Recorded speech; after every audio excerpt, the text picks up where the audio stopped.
How many of you know this next poem? Did you have to memorize it in high school? No, I did. Who wants to read it? Okay. I'll read it. Go ahead. I don't have a microphone. You have a very resonant voice, though, so that'll be fine. Oh, thank you. Good. On page or off page? Okay. Shall I compare thee to a summer's day? Thou art more lovely and more temperate. Rough winds do shake the darling buds of May, and summer's lease hath all too short a date. Sometime too hot the eye of heaven shines, and often is his gold complexion dim, and every fair from fair sometime declines, by chance or nature's changing course untrimmed. But thy eternal summer shall not fade, nor lose possession of that fair thou owest, nor shall death brag thou wanderest in his shade, when in eternal lines to time thou growest. So long as men can breathe, or eyes can see, so long lives this, and this gives life to thee.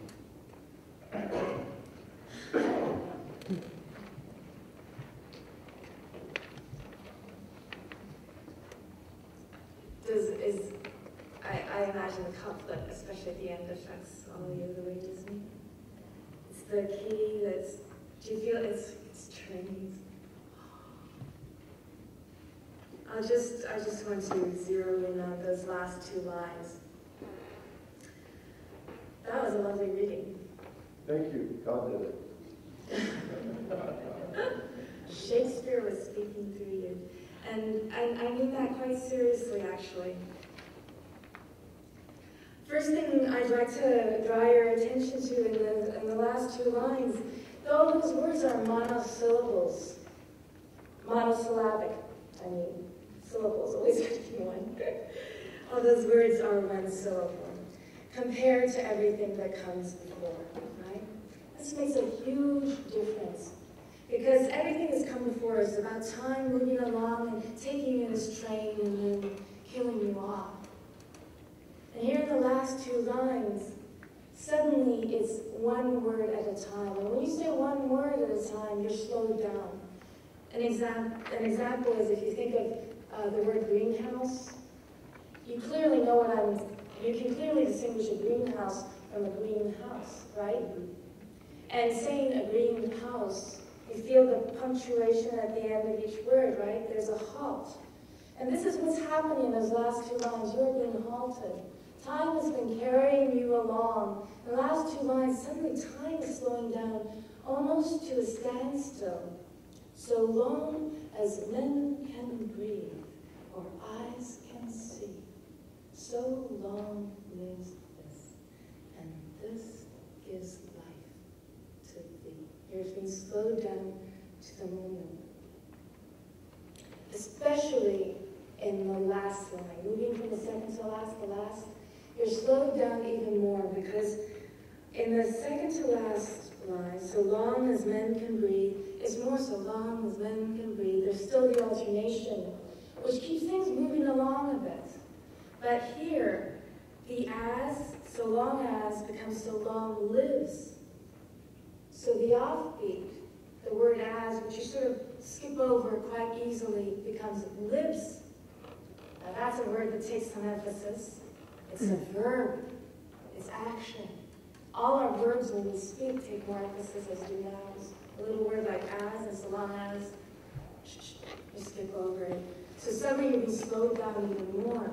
And you have three syllables that are quite strongly stressed in a row, and a little conjunction connecting to the second part. Again, emphasis, lots of emphasis. So long lives this, and this gives life. And what are you doing in that moment?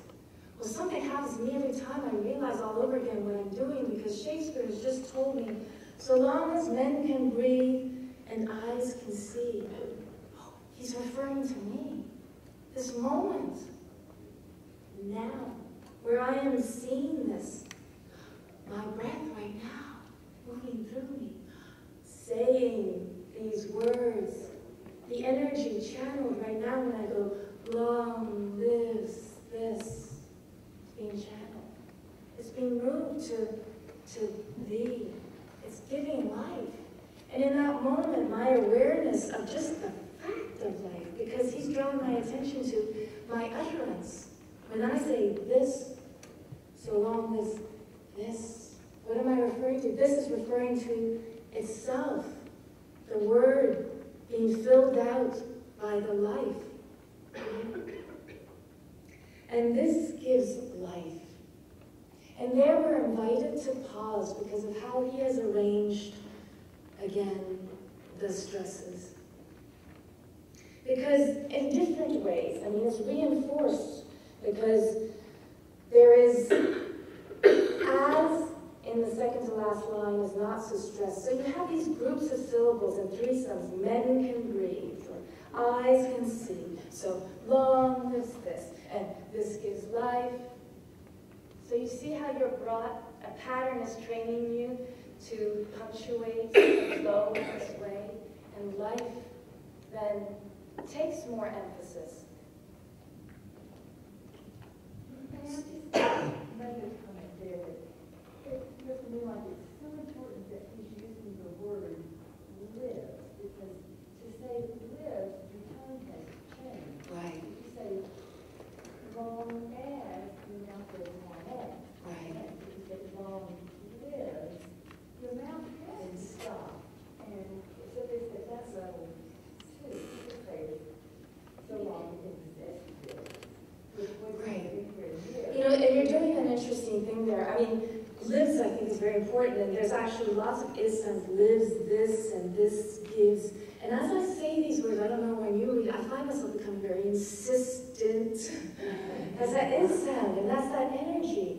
And it's that part of you that is evoked and that is being made to pass life on. And you have the desire to pass it on.